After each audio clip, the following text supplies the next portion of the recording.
afternoon, this is Dr. Christine Sauer, your host of the show Healthy Alternatives, here on 97.5 CIOE FM, with live stream on communityradio.ca every Thursday at 12 noon Atlantic Standard Time. Thanks for tuning in today. In this show, I will talk mostly with guests about all aspects of health, healthcare and wellness, from conventional to alternative and everything in between. My mission for this radio show is to change people's lives for the better by informing them about different options to get and stay healthy and well, so they can choose for themselves which option might work in their case. And if you feel you are stuck in a dark place, I want to tell you, there is a light at the end of the tunnel. Today, I'm very pleased to be with Dr. Pascal Groleaux, an osteopath who practices in Dartmouth, Nova Scotia. Welcome, Pascal. Thank you very much. Welcome, Christine. Thank you to be there with you. And we had a very interesting conversation yesterday. I wish we could have taped it then, about the history of medicine generally, the history of osteopathy, and the way it went in the different areas. Many people think in the Western world that Hippocrates was the founder of modern medicine, which is just not true. There was lots of medical science and actually more than that, practice before him. Hippocrates lived about 2,000 years ago, and we know that 5,000 years ago the Chinese started with their form of acupuncture and Chinese medicine, which evolved parallel to Western medicine for the last 4,500 years at least. And then there was medicine that actually did surgery in India. They did skin transplants there. Then there was medicine in Babylonia, which is now the Arab Peninsula, in Egypt, in the native Indians and the Mayans had amazing knowledge that sadly many of it gets lost. So the modern medicine started after the Middle Ages. That really was a dark time for science and medicine in total, with the Crusades and the witch hunts. And then medicine went very much into what we call a science. But it really never is a science because we deal with human beings. So, Pascal, how did osteopathy get born, and what was it originally, and how did it get to us? So actually, osteopathic medicine was developed in America, United States of America, in the mid 80s by a physician and surgeon whose name is Andrew Taylor Still. And he established the first School of Osteopathy in 1892. And actually, why? Just because at that time, modern medicine or allopathic medicine was not as developed as now. So there were no solution for disease. And he tried to find out a new way of therapeutics that will not involve drugs, because the modern medicine, into brackets at that time, had only no solution or few solutions to cure epidemic disease. They were there at the time after the American Civil War, for instance. So he came to do reflection about anatomy, physiology, and just to try to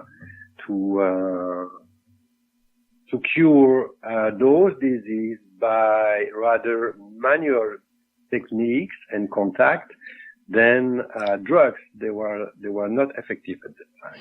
No, at that time many drugs were very toxic. They tried to cure arsenic with mercury and syphilis with arsenic and mercury. So no wonder people tried to find something better. And osteopathy seems to have to be really evolved out of that necessity.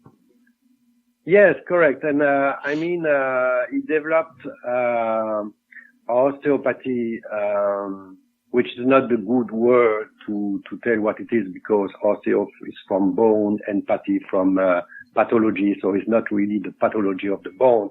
But by adjusting the bones in general, he saw that it was effective in the treatment and the cure of many diseases, not only joint trouble or misalignment, but also it was the way to cure disease like tuberculosis, a fever, whatsoever disease at the time, and he succeeded. So he actually succeeded healing those diseases that were incurable at that time? Yes, that's correct. And just because he considered the body as a whole, and respecting the relationship of the body, the mind, and the spirit in health and disease. So he put emphasis on the structural and the functional integrity of the body, and the body intrinsic tendency of self-healing, which is quite very important, right? So that's how osteopathy was born, and try to correct the impaired or altered function of all the somatic system of the body, the skeleton, the joint, but also the muscles, the fascia, and the related vascular, lymphatics, and neural elements. So it's not just muscles, bones, and joints, but it's also the lymphatic system, the organs, the muscles, the fascia, and all the deeper tissues. Yeah, I mean, it's all the body, it's all the body. It's just not only joints, fascia, as you say, it's just all the body, and try to adjust the structure, and the function, respecting both of them, because one of the big principles of the osteopathy is that, body and, function are interrelated. We cannot separate the body and the function. So one influences the other, and vice versa. So, and also the emphasis on the self-regulating and self-healing mechanisms of the body. Yeah, that is certainly very important, because many diseases the body can heal if they only get supported in the right way. Yes, exactly. And I mean, osteopathy, of course, incorporate current medical and scientific knowledge, you know, to deal with this osteopathic principle to the patient care.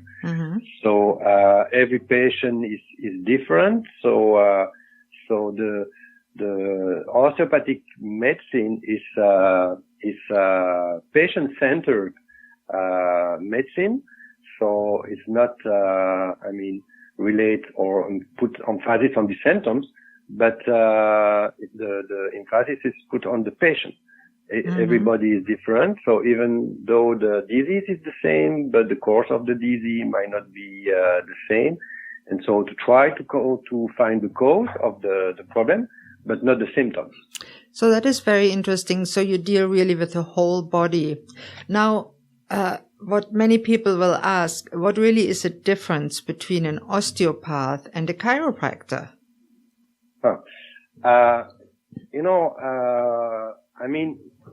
Osteopathic medicine is a manual and hands-on medicine, as well as chiropractic, as well as physiotherapy. But the technique even could be the same, because chiropractic came from osteopathy, so they used the same technique that osteopathic used. Although the difference is that the fact that we deal with all the body, not only the spine and the nerve, but all the tissue, the viscera, the vascular system, the lymphatics, which means it's more than adjusting a displaced or maladjustment vertebra or whatever joint. Okay, that is interesting. So what was first, osteopathy or chiropractic? First was osteopathy. Wow. Yeah, because osteopathy was first in 1892. Then a student at the Kirksville College of Osteopathic Medicine, developed by Taylor Steele, didn't finish the course, and later on developed his own current, which was chiropractic. So would you say that chiropractic is a part of osteopathy in the original sense? I mean, chiropractic takes some principle from osteopathy, like the rule of the nerve. Yes. So the rule of the nerve is the main principle of chiropractic.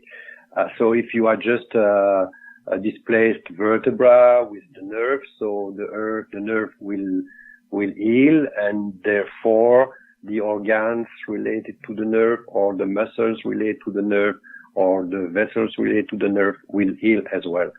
In osteopathy, of course, we take into account the rule of the nerve, but also the rule of the artery, which is supreme, because we need blood, we need vascular supply and drainage to be sure that all the cells in the body, including the nerve cells, are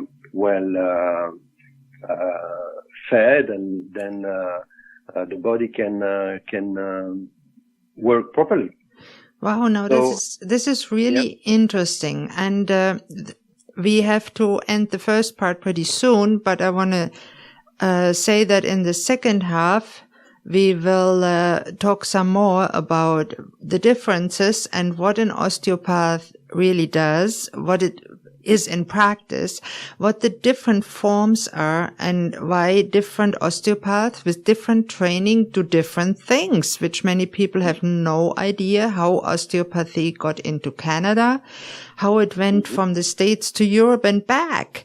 And I think that is a very interesting concept, and I would be happy to talk more about it in the second half.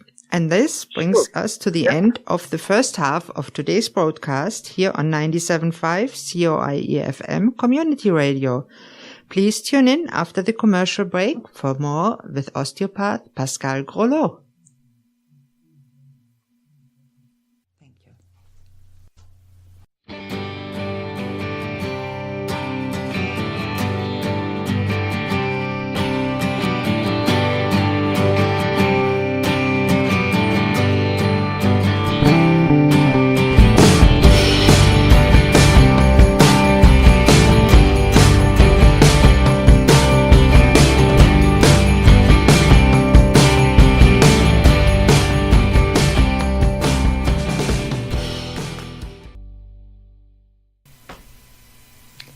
Hello and welcome back to Healthy Alternatives here on 97.5 CIOE-FM or on the web at communityradio.ca.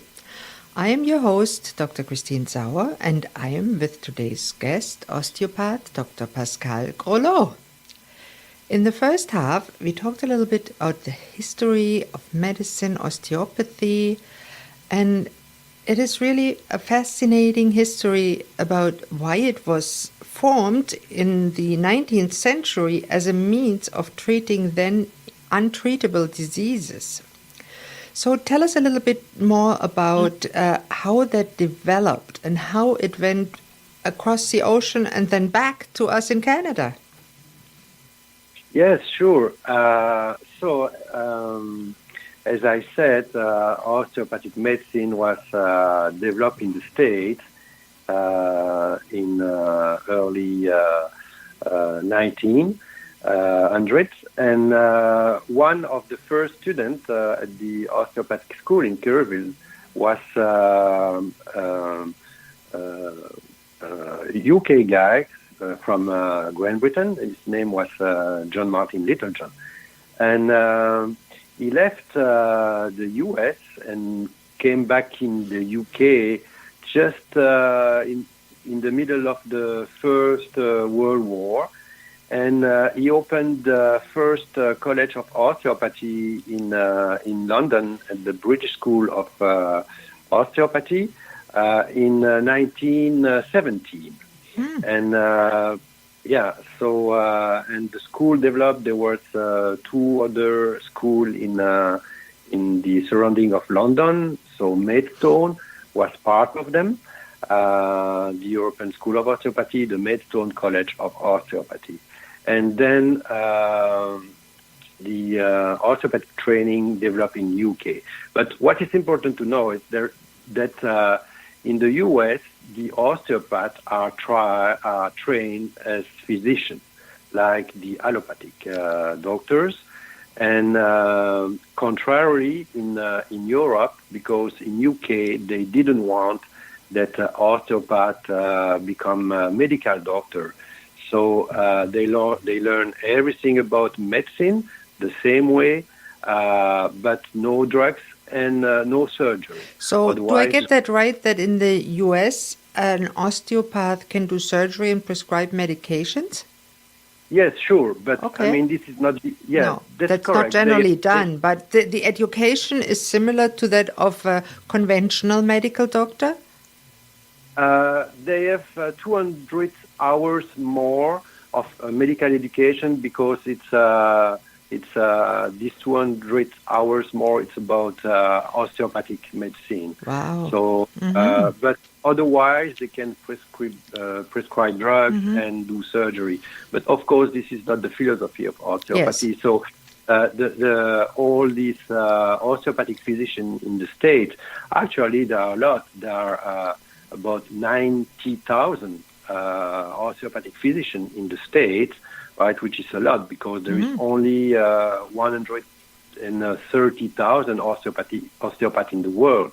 So the main osteopaths are in the States, but they are all physician osteopaths, but they don't do surgery and prescribe drugs because this is not the philosophy. Yes. So they just do classical osteopathic treatment, although they can do all field of medicine. So you yourself told me you got your training, where you were born in Belgium, in the UK. Let us a little bit know about what kind of training was there necessary to become an osteopath like you are.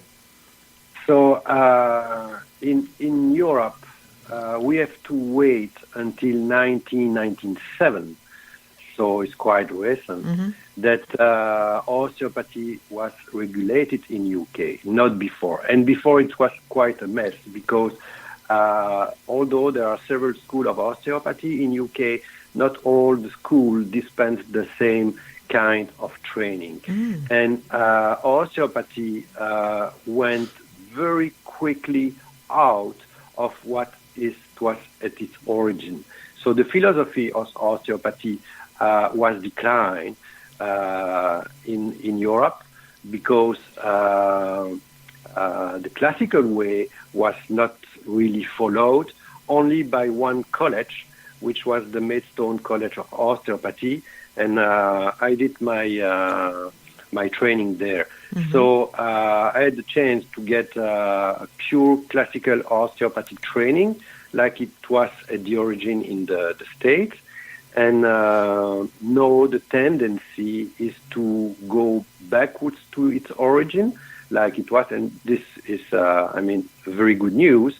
So not all the osteopaths are trained classically, and the trouble of this is that all the schools, because it was not regulated, can teach anything, and it was merely teaching about techniques.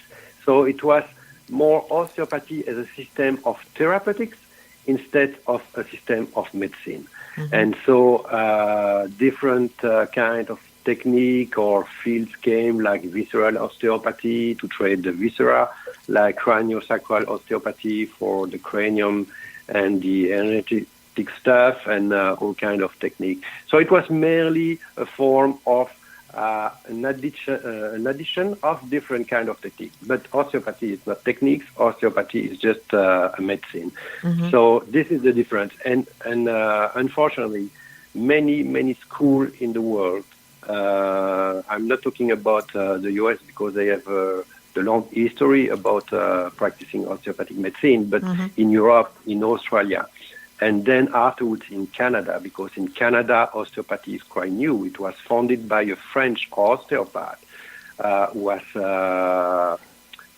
graduate from a French college, but at the time, it was not recognized. So he came with osteopathy in 1981, and he founded the first college of osteopathy in Quebec. And then from there, osteopathy spread in Canada. In Canada, there is about 2,000 osteopaths. In France, to compare, there is about 30,000. Yeah. So it's a new profession here. But the problem is that the teaching in Canada compared to now what is in UK and in Europe, because now it's regulated in UK, it's regulated recently in Europe through European directive, is that first it's not recognized in Canada, so it's private school, so they can teach whatever they want. And the main teaching they do is just like they did in UK in the 60s, means that people learn a system of therapeutics, but they don't learn osteopathic medicine as it should be. So this is the main difference. That's why there is a difference between osteopath and osteopath. It depends where they are training or not. But actually, the World Health Organization said that to become an osteopath, they need at least 4,200 hours of training and minimum 1,000 hours of clinical practice. So this quite is a lot. It's the same kind of training the chiropractor, actually. So it means that it's a minimum of 4 years full-time study. In France, for instance, it's 5 years full-time. Sometimes it's 6 if people do afterwards additional year of residency. Okay. But otherwise, it's between 4 and 5 years full-time. So are all osteopaths in Canada trained this way? Unfortunately not, because there is different college of osteopathy. They try to get the same kind of training because it's competition between the college. It's not recognized. So, they try to get the highest training, to attract people to study osteopathy. This is not the case. There is one college in Toronto, I will not tell the name, but who give osteopathic diploma or degree after 6 months of online training. So this is nothing to do with osteopathy, but at the end, they are graduate and osteopath. So it means that in Canada, at the moment, it is not regulated. Anybody can do anything. And it's very worse for the profession, and it's very dramatic for the patient. And it gives very poor credit to the profession. So this means I have to cut you a little bit short because we'll soon wrap up this episode. But I just want to mention that I will be happy to tape another episode with you and go more into what an osteopath can do, what they really do for the patients, what the experience for your patients is. And you do a lot of neurologic diseases with your vagus nerve, has nothing to do with Las Vegas, with the vagus nerve stimulation. So we'll keep that for the next time. And I just want to mention, if you go to an osteopath in Canada, it's a buyer beware. Please ask how they are educated. I think that's very important. Yeah. And this brings me to this end of today's session. Please don't hesitate to contact me with any questions, thoughts, comments, or suggestions, or if you'd like to contact Dr. Pascal Groleaux. My email here is Christine, CHRISTINE, @communityradio.ca, and I'm always grateful for any feedback. I also want to extend a special thank you to today's producer, Jim Francis. You might not know this, but this is a volunteer-run non-profit radio station, and we even have an art gallery. If you're local and you'd like to drop in, we are at 11 Glendale Avenue, Lower Sackville. Thank you for listening to Healthy Alternatives. I am your host, Dr. Christine Sauer. Tune in next Thursday at noon on 97.5 CIOE-FM Community Radio with live stream on communityradio.ca for the next episode. Goodbye and have a great day.